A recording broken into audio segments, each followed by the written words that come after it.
All right, let's dive right into this explainer and explore how we can completely change how AI models perceive the world, literally, just by giving them a new set of digital lenses. Today we're looking at some genuinely groundbreaking research from the University of Central Florida and Adobe that fundamentally solves one of the most frustrating, headache-inducing problems in artificial intelligence today. Think about the last time you used an AI image search. Have you ever tried to look for something incredibly specific, like, say, a pastel-colored watercolor painting of a corgi viewed from a low angle? If you have, you've probably gotten some pretty random results. Current AI models are fantastic at finding the main subject. They will absolutely find you a corgi. But they are often completely blind to those specific granular attributes, things like the camera angle, the lighting, or the overall mood. You ask for a low angle, and the AI just hands you a standard straight-on portrait. So why does this happen? And more importantly, how do we actually fix it? Here is our roadmap for today. We're going to cover 1. The AI search problem, 2. Inside the embedding space, 3. The hypernetwork solution, 4. Attribute-aware retrieval, 5. Global AI clustering, and finally, 6. The future of AI. Kicking things off with Section 1, the AI search problem, and specifically, the hidden details. To really understand the problem here, imagine you're packing a heavily compressed suitcase for a trip.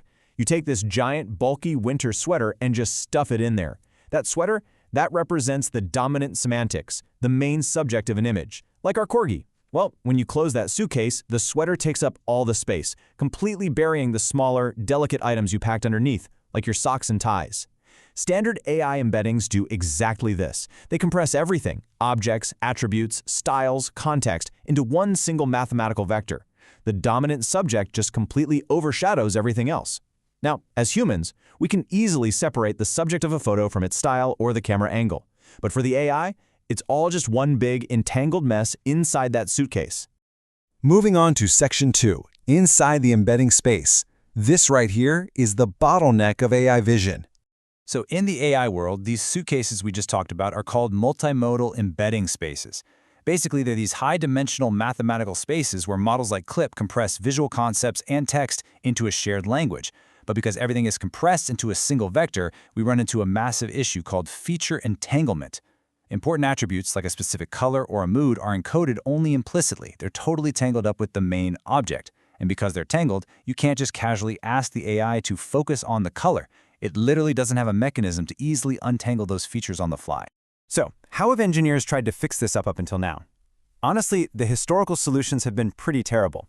You basically have two choices. You can completely retrain the base AI model to explicitly recognize new attributes, which is insanely slow, incredibly expensive, and actually causes the AI to forget its general knowledge, a super fun phenomenon known as catastrophic forgetting. Or option 2, you try scaling up the process using large language models at inference time, but that is so slow and resource-heavy that it's completely useless for real-time applications. What we really need is a way to untangle these features without touching the massive frozen base model at all. Which brings us to Section 3, the hypernetwork solution. Basically, customizable lenses for AI. Here is the genius part. Instead of retraining the massive AI vision model, the researchers built a tiny, lightweight neural network called a hypernetwork. It works like this. You give this network a simple text modifier, just a word like color or camera angle. The hypernetwork then generates what is known as an affine transformation. Think of this transformation like a customized pair of glasses or a lens that you just slide right over the AI's eyes. It dynamically reshapes the existing embedding space on the fly. It mathematically emphasizes the requested attribute, bringing those hidden socks and ties out from under the giant sweater, all without ever touching or altering the frozen base model. To actually make this work, the model relies on this brilliant push-pull effect, which is driven by something called a multi-positive contrast of loss. Imagine the AI is looking at a massive pile of images. If we apply our new location lens, the transformation mathematically pulls images taken in similar locations closer together in the data space, while simultaneously pushing images from different locations further apart. It completely ignores the main objects, so it doesn't care if it's a person playing tennis or a car. It purely reorganizes the data based on the attribute you ask for. It essentially isolates a compact attribute-specific subspace. All right, Section 4, Attribute-Aware Retrieval. Let's talk about seeing the fine print. Let's compare the old baseline retrieval with our new transformed reality. If you use a standard model to search for images of skiing with a high camera angle, the old way just gives you random shots of skiing. It prioritizes the dominant semantics, the skier, and just completely ignores your camera angle request. But with our text condition transformation, you apply the camera angle lens to your query. Suddenly, the system strictly pulls images of skiing that are distinctly taken from a high angle. It perfectly matches the shots based exactly on your commands. You are finally actually in control of that specific dimension of the search. Now here's the kicker. You might think training a hypernetwork to understand all these complex nuances would require millions of examples, right? Actually, no.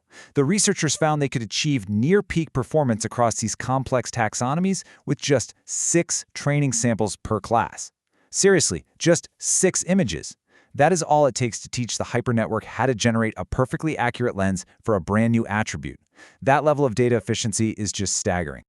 Up next is Section 5, Global AI Clustering, or Organizing the Chaos. If you look at the baseline space for this data, it's just a totally messy, entangled scatterplot. The attributes are completely jumbled up.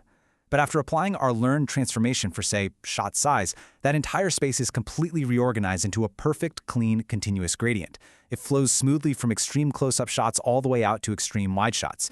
The transformation literally reshaped the latent geometry to make those relationships explicit, and it did it without distorting the original data. And the numbers absolutely back this up. When tested on the complex Clever 4 dataset for clustering accuracy, the baseline model achieved a measly 32.2%. It was basically just guessing, but when the researchers applied their generated affine transforms, the clustering accuracy jumped all the way up to 75.4%. That is a massive 43% absolute improvement, which proves this mathematical lens fundamentally reorganizes the data into highly accurate groupings. Let's quickly run through these benefits because if you're a developer, this is basically a dream come true. First, it operates entirely on frozen embeddings, which means zero re-encoding is required for your massive image databases. Second, because it's just a simple affine projection at the end of the process, the inference cost is near zero. Third, a single hypernetwork was trained to handle 19 distinct attributes simultaneously: color, mood, camera angle, without growing in size. And finally, it's model agnostic. It works beautifully on CLIP, SIGLIP, and even non-text-aligned models like Dino v2. Bringing us to our final part, Section 6, the future of AI, beyond what's visible. This is probably the most mind-bending finding in the entire research paper: its ability to generalize. The model actually understands how to find and emphasize attributes it was never explicitly trained on.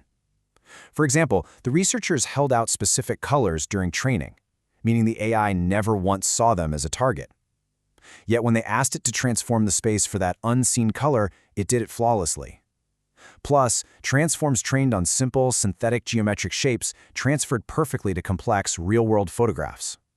This proves the hypernetwork is actually learning the underlying mathematical concept of a color or an angle, rather than just memorizing some shortcut. By simply putting a customizable mathematical lens over an AI's eyes, we've essentially solved the entanglement problem, and we did it with near zero compute cost. But it leaves us with a pretty fascinating final thought to chew on. If we can dynamically reshape an AI's perception of reality and untangle visual concepts with a single text prompt, what other hidden dimensions of data are sitting right now in our models, just waiting for the exact right lens to uncover them? Thank you so much for joining me for this explainer. I hope it gave you a clear lens into the very exciting future of AI vision.